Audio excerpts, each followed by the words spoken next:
کیا ادب سکھایا۔ ایک جگہ پر ایک عالم کہتا ہے کہ جب یہ قافلہ جانے لگا نا کربلا کی طرف، اس وقت بی بی ام البنین نے عباس کو، کچھ روایات میں ملتا ہے کہ اپنے چاروں بچوں کو، بیٹوں کو، کچھ جگہ پر ملتا ہے عباس کو لے کر جاتی ہیں روضہ رسول پہ، اور عباس سے کہتی ہیں عباس مجھ سے وعدہ کرو کہ تم جب تک زندہ رہو گے حسین کی مدد کرو گے، میرے امام کو اکیلا نہیں چھوڑو گے۔ یہ ہے معرفت امام کہ بی بی ام البنین کے اندر وہ معرفت امام تھی۔ کہاں نہیں چھوڑو گے، بھلے اپنے بھائیوں کو بھی قربان کر دینا لیکن امام کے اوپر اپنے بھائیوں کو قربان کر دینا۔ ہم دیکھتے ہیں کہ جناب ام البنین کس طرح سے کربلا کی بھی حفاظت کرتی ہیں۔ میں عجب اس بات پہ بھی ہو گئی کہ جس طرح سے بی بی فاطمہ الزہرا سلام اللہ علیہا نے ایک رو کر پوری دنیا کو بتایا تھا، حق اور باطل کی بات بتائی تھی، علی کا حق بتایا تھا، جناب ام البنین نے بھی بالکل بی بی فاطمہ کی طرح کیا کیا، جنت البقیع میں جاتی تھی، حضرت عباس کے بیٹے کو لے کر جاتی تھی اور وہاں گریا کرتی تھی، اور اس قدر گریا کرتی تھی کہ دشمن بھی رو پڑتے تھے، اور وہاں سے جو قافلے گزرتے تھے نا، جو آنے جانے والے ہوتے تھے، وہ سب دیکھتے تھے، سنتے تھے، یہاں سے کربلا کا واقعہ، کربلا کی حقیقت سب پہچاننے لگے۔ جناب ام البنین نے ایک میڈیا بنایا، ایک میڈیا کے ذریعے سے پوری دنیا کو یہ پیغام دینا چاہتی تھی۔ جناب ایک ہم کہہ سکتے ہیں کہ کربلا کو زندہ رکھنے والی ایک ہستی جناب ام البنین ہے۔ کیا کہنا اس ماں کا کہ جس کے 4 بچے ہیں، کہ جس کے 4 بچے ہیں، کیا تربیت کی ہے جناب ام البنین نے اپنے بیٹے کی، کیا تربیت کی ہے۔ میں کہوں گی بی بی، اے بی بی، ہم تو آپ کے پاؤں کی خاک کے برابر بھی نہیں ہیں، ہمیں سمجھ ہی نہیں آتا ہم اپنے بچوں کی کیسے تربیت کریں۔ بی بی آپ نے کیا تربیت کی ہے کہ جس کے لیے کائنات کا مالک امام حسین جو اہل قصہ میں سے ہے، وہ حسین جس کے لیے محمد صلی اللہ علیہ وآلہ وسلم کہتے ہیں کہ حسین منی وانا من الحسین، جس کے لیے امام حسین کے لیے خود رسول خدا صلی اللہ علیہ وآلہ وسلم روئے ہیں، جس کے لبوں کو رسول خدا نے چوما ہے، وہ حسین جس کے لیے ملتا ہے نا کہ کائنات کہ ملتا ہے کہ حضرت آدم علیہ السلام کو جب زمین پہ لایا گیا نا، تو حضرت آدم علیہ السلام گریا کرتے تھے، اللہ سے توبہ طلب کرتے تھے، لیکن اس کی توبہ قبول نہیں ہو رہی تھی۔ اس وقت حضرت جبرائیل نازل ہوئے اور کیا کہا یا آدم، اس طرح سے کہو، قل یا آدم، اس طرح سے کہو تو تمہاری توبہ قبول ہو جائے۔ کیا کہو قل یا آدم یا حمید بحق محمد یا آلی بحق علی، کہا یا فاطر بحق فاطمہ یا محسن بحق الحسن یا قدیم الاحسان بحق الحسین۔ یہ الفاظ کہے تو یہ کہا نا یا قدیم الاحسان بحق الحسین، یہ وہی حسین ہے، یہ وہی حسین ہے کہ جس کو چاروں طرف سے جنو انس پرند چرند ہر مخلوق آئی تھی کہ مولا ہم آپ کی مدد کریں۔ وہ حسین کہتے ہیں، کیا کہتے ہیں عباس کے لیے؟ کہتے ہیں بنفس انت یا اخی، اے میرے بھائی، میں حسین کہتے ہیں اے میرے بھائی، تجھ جیسے بھائی پر حسین قربان۔ میں الفاظ میں کہوں گی کہ اے میرے بھائی، بنفس انت بنفس یا اخی، اے میرے بھائی تم پر میری جان قربان۔ حسین کہتے ہیں عباس کو، اے عباس تم پہ میری جان قربان، جسے ہم کہتے ہیں نا میں صدقے ہو جاؤں، وہ حسین عباس کے لیے کہتے ہیں کہ اے عباس میں قربان تم پہ۔ یہ ہم کہتے ہیں یہ تربیت ہے جناب ام البنین کی کہ جس طرح سے امام حسین یہ الفاظ کہتے ہیں۔ امام حسین علیہ السلام نے جب دیکھا نا مولا عباس گھوڑے سے زمین پر آئے تو مولا حسین کے یہ الفاظ تھے، انکسر، آج میری کمر ٹوٹ گئی، آج میری کمر ٹوٹ گئی۔ آغا پناہیان کہتے ہیں کہ کوئی بھی جو کمانڈر ہوتا ہے نا فوج کا، جو چیف ہوتا ہے، جو کمانڈر جو بڑا ہوتا ہے نا، وہ کبھی بھی نہیں کہتا میں ہارا، میں ٹوٹا، میں گرا۔ لیکن جب عباس گھوڑے سے زمین پہ آئے نا تو اس وقت امام حسین نے کہا کہ یا عباس یا اخی الان انکسرت ظہری، آج ابھی میری کمر ٹوٹ گئی، میں کمزور ہو گیا. جسے ہم کہتے ہیں نا، اگر پناہیان کہتے ہیں کہ میں ہار گئی، اے بھائی میں ٹوٹ گیا. یہ کائنات، ہم کہہ سکتے کائنات کا مالک حسین کہتا ہے، جس کو اللہ نے کائنات کا مالک قرار دیا، وہ حسین کہہ رہے ہیں عباس کے لیے. اور عباس کس کے بیٹے ہیں؟ جناب ام البنین کے. اور یہ تربیت، یہ ادب، یہ کس کا ہے؟ جناب ام البنین کا ہے. جناب ام البنین کے لیے ملتا ہے کہ اگر میں چاہتی ہوں کہ تھوڑی سی چیز بیان کروں جناب ام البنین کے، پھر تھوڑا سا مصائب کی طرف آؤں گی. یہاں پر ایک بہت بڑے آیت اللہ ہیں، آیت اللہ عظمیٰ. کہتے ہیں کہ آیت اللہ عظمیٰ کہتے ہیں، محمد حسینی شیرازی کہتے ہیں کہ ایک شخص جو تھا وہ چاہتا تھا کہ وہ حضرت عباس سے حاجت کو طلب کرے. اس کو آتی نہیں تھی کہ وہ کس طرح سے اپنی حاجت کو جو ہے وہ طلب کرے. تو وہ کہتے ہیں کہ وہ عالم مکاشفے میں وہ امام حضرت عباس کے ساتھ بات کرتا ہے وہ شخص، اور حضرت عباس علیہ السلام سے کہتا ہے کہ مولا آپ مجھے بتاؤ کہ میں کس طرح سے اپنی حاجت کو طلب کروں، میں کس طرح سے اپنی دعاؤں کو قبول کرواؤں. تو وہ شخص کو حضرت عباس کیا کہتے ہیں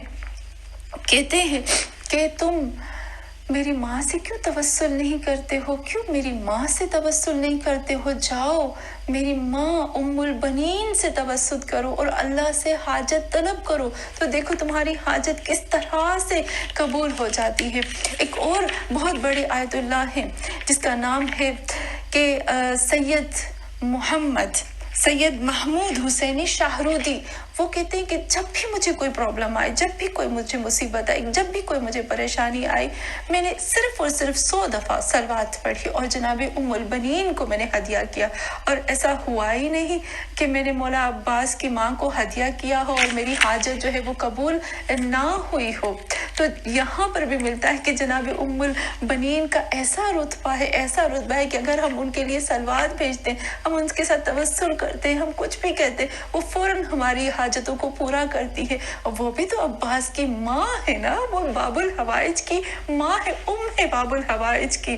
تو جیسے حضرت عباس سے ہم توسل کر کے دعاؤں کو قبول کرواتے، ویسے ہی جناب ام البنین سے. یہاں پر بہت زیادہ علماء کہتے ہیں کہ سب سے جو پاورفل وظیفہ، جسے ہم کہتے ہیں بہت زیادہ پاورفل وظیفہ، یہ ہے کہ آپ جناب ام البنین کے نام سے لوگوں کو کھانا کھلاؤ، گھر میں دعوت کرو، لوگوں کو کھانا کھلاؤ، غریبوں کو کھانا کھلاؤ، اور پھر جناب ام البنین کے توسط سے حضرت عباس سے حاجت طلب کرو، اور دیکھو بیٹھ کر کہ کس طرح سے فوراً وہ حاجت جو ہے وہ قبول ہو جاتی ہے.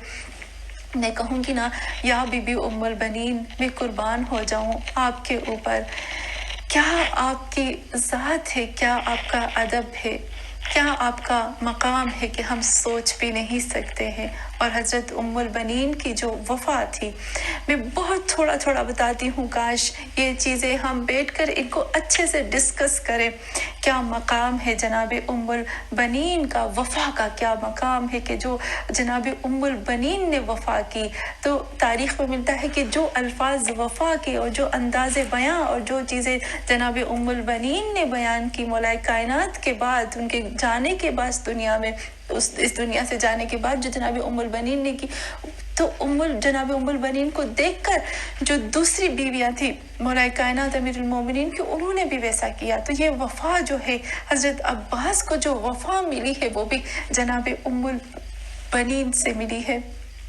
جناب ام البنین وہ ہستی ہے کہ جس کے لیے ملتا ہے کہ جب یہ کربلا کا واقعہ ہوا، جب یہ کربلا کا واقعہ ہو گیا، تو اس وقت بشیر آتا ہے مدینے میں. بشیر جب مدینے میں آتا ہے تو امام سجاد بشیر کو بھیجتے ہیں کہ بشیر جاؤ، جا کر پیغام دو سب کو کہ ہم لوگ آ گئے ہیں. جب بشیر آتا ہے نا کربلا کا واقعہ بیان کرنے کے لیے، تو تاریخ لکھتی ہے کہ جناب ام البنین جو ہے وہ مدینے کی گلی میں آتی ہے اور بشیر کے پاس آتی ہے، بشیر مجھے بتاؤ کہ مجھے میرے حسین کی خبر دو۔ یہاں کہتی ہے یا بشیر اخبرنی ان ابی عبداللہ الحسین، بار بار آ کر کہتی ہے۔ بشیر ان کو بار بار ان کے بیٹے کے بارے میں بیان کرتا ہے۔ یہاں پر جناب ام البنین اس کو کہتی ہے اے بشیر مجھے یہ نہ بتاؤ کہ میرے بیٹوں کا کیا ہوا۔ یہاں جناب ام البنین کے کچھ الفاظ ہیں جو دل کو نچوڑ کے رکھ دیتے ہیں۔ جناب ام البنین کیا کہتی ہے، یا بشیر اخبرنی ان ابی عبداللہ الحسین، اور پھر آگے سے کیا کہتی ہے، کہتی ہے اولادی ومن تحت الخضراء كلهم فداء لابی عبداللہ الحسین۔ اے بشیر میری اولاد، اولادی میری اولاد، اور جو بھی کچھ اس آسمان کے نیچے ہے وہ سب کا سب فدا ہو جائے، قربان ہو جائے ابی عبداللہ الحسین کے اوپر۔